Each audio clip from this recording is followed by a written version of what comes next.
आपकी कुंडली में छिपा है मृत्यु का संकेत।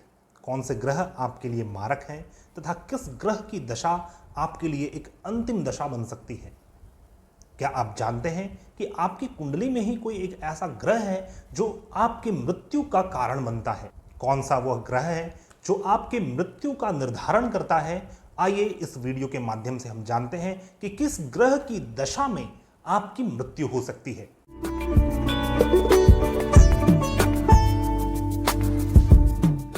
नमस्कार, मैं हूं आपका आध्यात्मिक दोस्त आचार्य मोहित और आपके अपने चैनल वेद सार संसार में आपका स्वागत करता हूं।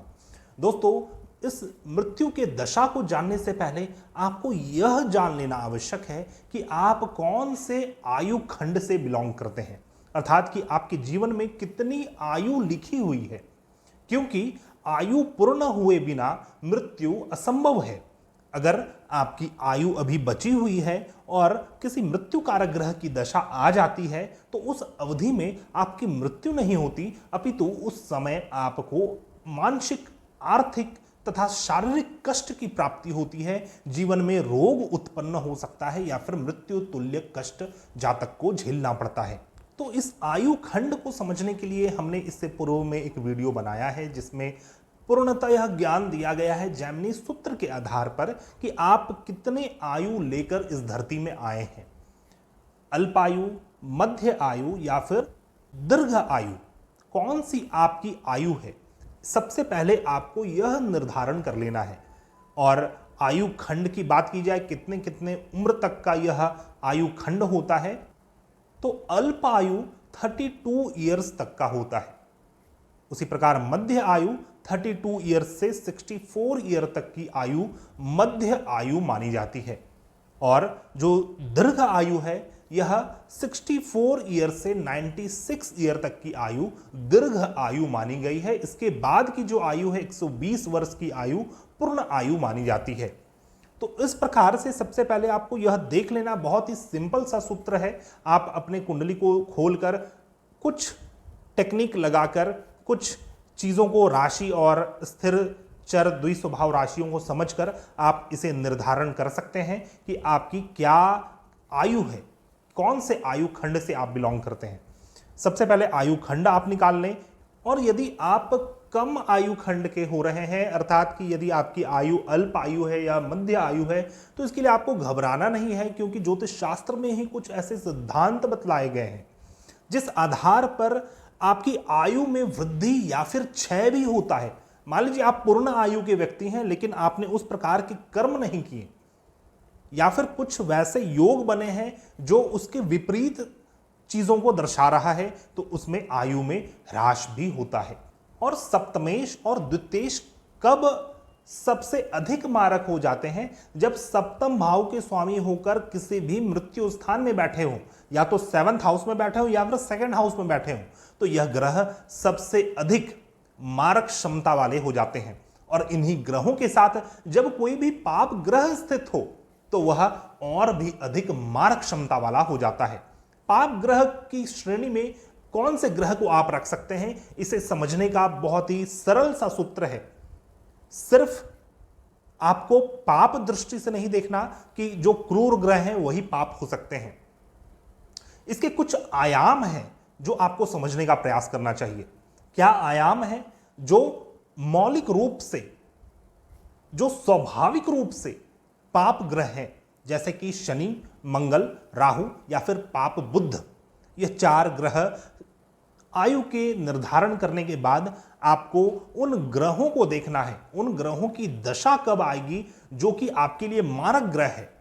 और मारक ग्रह को देखने के लिए सबसे ज्यादा इंपॉर्टेंट है 4 ग्रह, आपके सप्तमेश, आपके द्वितेश तथा बृहस्पति और शुक्र।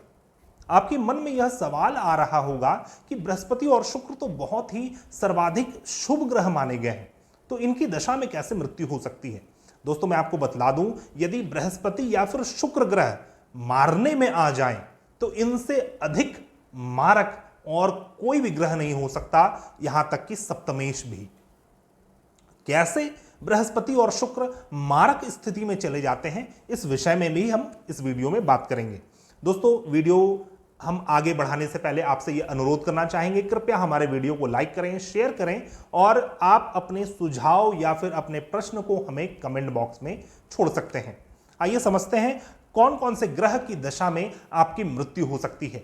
सबसे पहला है सप्तमेश, दूसरा है द्वितीयेश और बृहस्पति और शुक्र।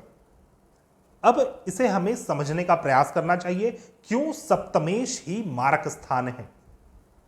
जैसा कि आप जानते हैं कि कुंडली का अष्टम भाव आयु का स्थान माना गया है। कितनी आयु आपकी रहेगी यह अष्टम भाव से देखा जाता है, जबकि अष्टम भाव कुंडली का एक बहुत ही अशुभ भाव माना गया है। उसके बाद भी यह स्थान आयु का स्थान, पुनर्जन्म का स्थान माना जाता है। और आयु का जो ह्रास कर दे वह अष्टम से द्वादश भाव होता है, जो कि सप्तम भाव में पड़ता है। अष्टम भाव से जब हम 12th स्थान गिनेंगे, 12वां स्थान वह सप्तम भाव आएगा। तो इसीलिए आयु का ह्रास का स्थान जो है वह सप्तम भाव है, इसीलिए यह मृत्यु का स्थान माना गया है। उसी प्रकार अष्टम भाव से जो अष्टम स्थान है यह भी आयु का स्थान माना जाएगा, जैसे कि तृतीय भाव, थर्ड हाउस भी आपके आयु का स्थान माना गया है।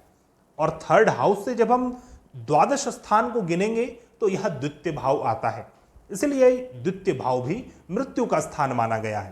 अर्थात कि आपकी कुंडली में दो भाव, सप्तम भाव और द्वितीय भाव, ये दो भाव मारक भाव माने गए हैं। इनकी दशा में जातक की मृत्यु होती है। किस प्रकार से आगे समझना है मैं आपको आगे बतला रहा हूं। उसी प्रकार बृहस्पति और शुक्र है। क्यों बृहस्पति शुक्र है? इसका रीजन है बृहस्पति और शुक्र तभी मारक होंगे जब इन दोनों ग्रहों में से कोई एक ग्रह आपके सप्तम भाव का स्वामी हो जाए और आपके केंद्र भाव में स्थित हो जाए। अर्थात कि केंद्रपति का दोष जब लग जाता है बृहस्पति या शुक्र को, तो यह सर्वाधिक मारक माने जाते हैं। इनकी दशा में, इनकी अंतरदशा में जातक की मृत्यु या मृत्यु तुल्य कष्ट जातक को झेलना पड़ता है। कोई बड़ा रोग, कोई बड़ा असाध्य रोग से होकर जातक को गुजरना पड़ता है। स्वाभाविक रूप से पाप ग्रह माना जाता है। तो स्वाभाविक रूप से जो पाप ग्रह है वो तो पाप है ही। इसके साथ साथ कोई भी ग्रह जो अपने नीच की राशि में बैठा हो या फिर अस्त अवस्था में हो या फिर कोई शत्रु ग्रह के साथ बैठता हो या फिर त्रिग भाव के स्वामी हो, और ऐसे ग्रह यदि आपके सप्तमेश या फिर द्वितीयेश से युति कर ले या फिर किसी भी प्रकार का संबंध बना ले, परस्पर दृष्टि संबंध बना ले, तो इस स्थिति में वह ग्रह भी, जो पाप ग्रह स्थित हैं, वह ग्रह स्वयं भी मारक क्षमता वाले हो जाते हैं। अर्थात कि उनकी दशा, अंतरदशा, प्रत्यंतर दशा में भी जातक की मृत्यु हो सकती है।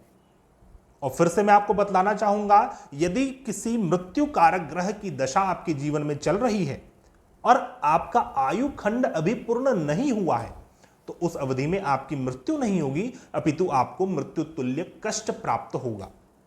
अब हम बृहस्पति और शुक्र के विषय में कुछ तथ्य समझने का प्रयास करते हैं कि कब यह ग्रह मारक क्षमता वाले हो जाते हैं। जब भी आपके सप्तम भाव के स्वामी शुक्र ग्रह हो जाए, अर्थात कि शुक्र का मूल त्रिकोण राशि तुला राशि सप्तम भाव में आ जाए, तो शुक्र का जो दूसरा राशि है वृषभ राशि, वह आपके द्वितीय भाव में हो जाएगा।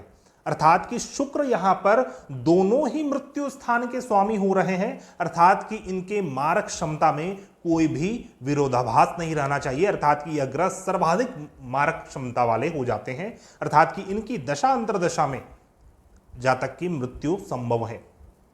उसी प्रकार यदि बृहस्पति ग्रह आपके सेकंड हाउस के स्वामी हो जाए, तो फिर शुक्र ग्रह 7th हाउस के स्वामी हो जाते हैं या फिर सूर्य ग्रह 7th हाउस के स्वामी हो जाते हैं। अर्थात कि सूर्य, बृहस्पति और शुक्र ये तीनों ही मारक क्षमता वाले हो जाते हैं।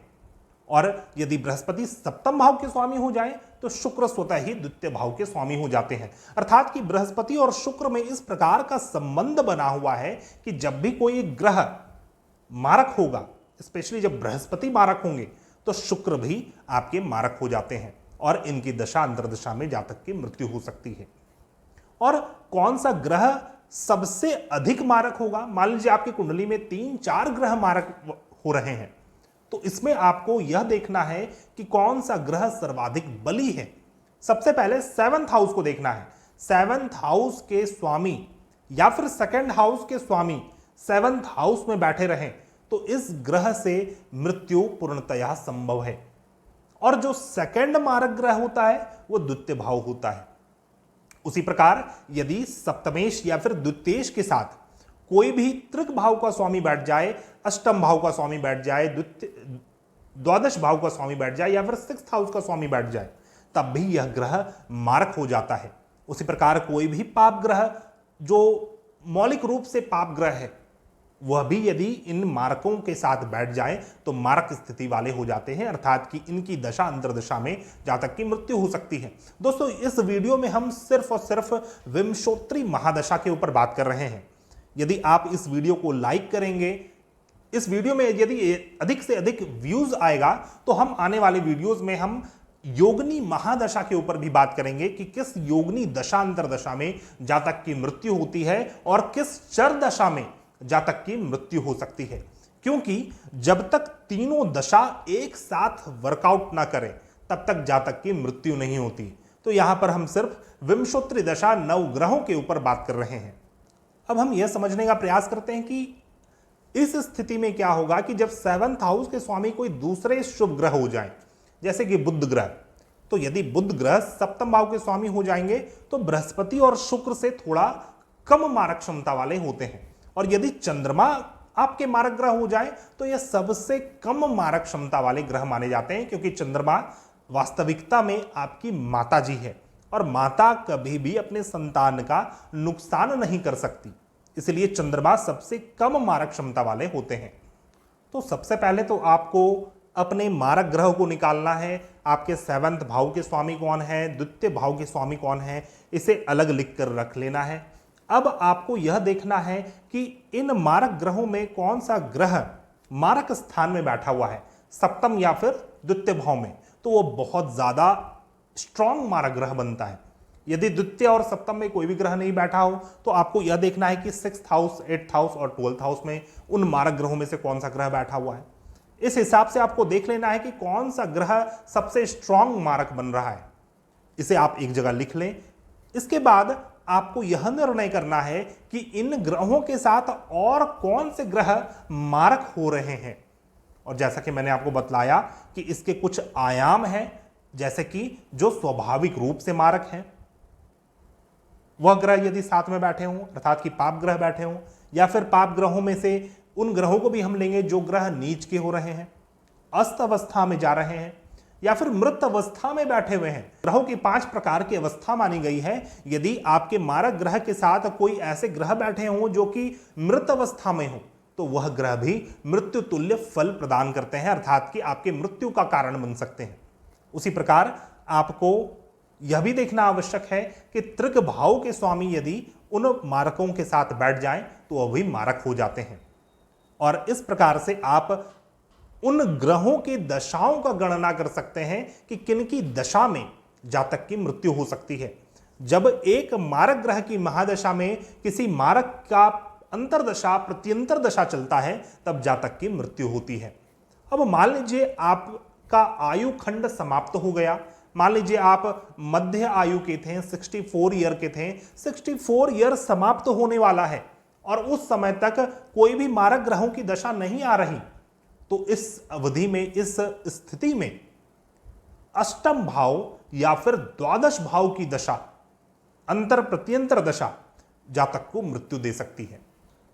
यह शास्त्रों का मत है, ऐसा पराशर ऋषि का मत है।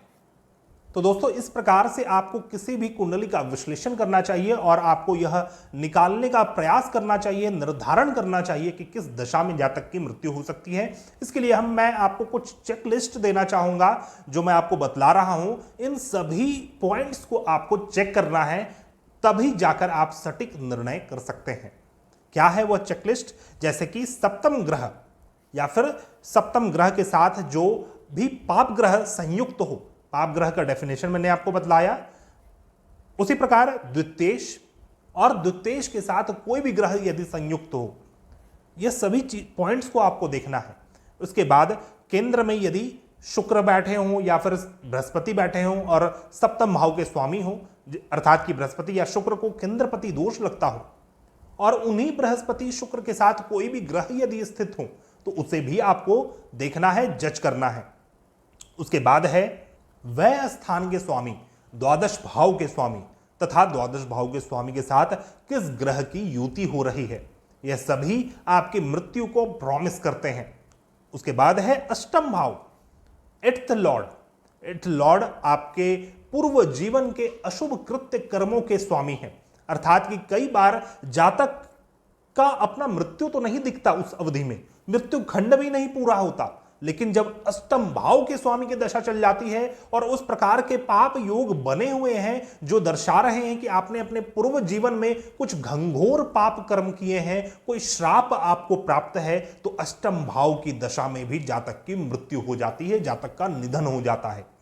और मैं आपको बतला दी कि कोई भी शुभ ग्रह भी आपकी मृत्यु का कारण बन सकता है यदि अपने नीच की स्थिति में हो, अर्थात कि नीच की राशि में हो, या फिर अस्त अवस्था में हो, या फिर किसी पाप ग्रह के साथ युति करके किसी भी तृक भाव में बैठा हुआ हो, तो भी यह आपकी मृत्यु का कारण बन जाता है। कई बार तो सप्तम भाव के स्वामी या फिर द्वितीय भाव के स्वामी के साथ कोई भी शुभ ग्रह तृक भाव में बैठ जाए तो वह शुभ ग्रह स्वयं मृत्यु का कारण बन जाता है। तो दोस्तों, इस प्रकार से निर्णय कर सकते हैं कि आपकी मृत्यु किस दशा में हो सकती है। आशा करता हूं वीडियो आपको पसंद आया होगा। यदि आपको हमारे वीडियोस पसंद आते हैं तो कृपया चैनल को सब्सक्राइब करें, हमारे इस वीडियो को ज्यादा से ज्यादा लाइक करें, शेयर करें, और यदि आप हमारे पास से अपॉइंटमेंट लेना चाहते हैं तो आप हमें कॉन्टैक्ट कर सकते हैं। हमारा कॉन्टैक्ट डिटेल्स आपको डिस्क्रिप्शन बॉक्स में मिल जाएगा। मिलते हैं नए वीडियो में, तब तक के लिए धन्यवाद। जय हिंद।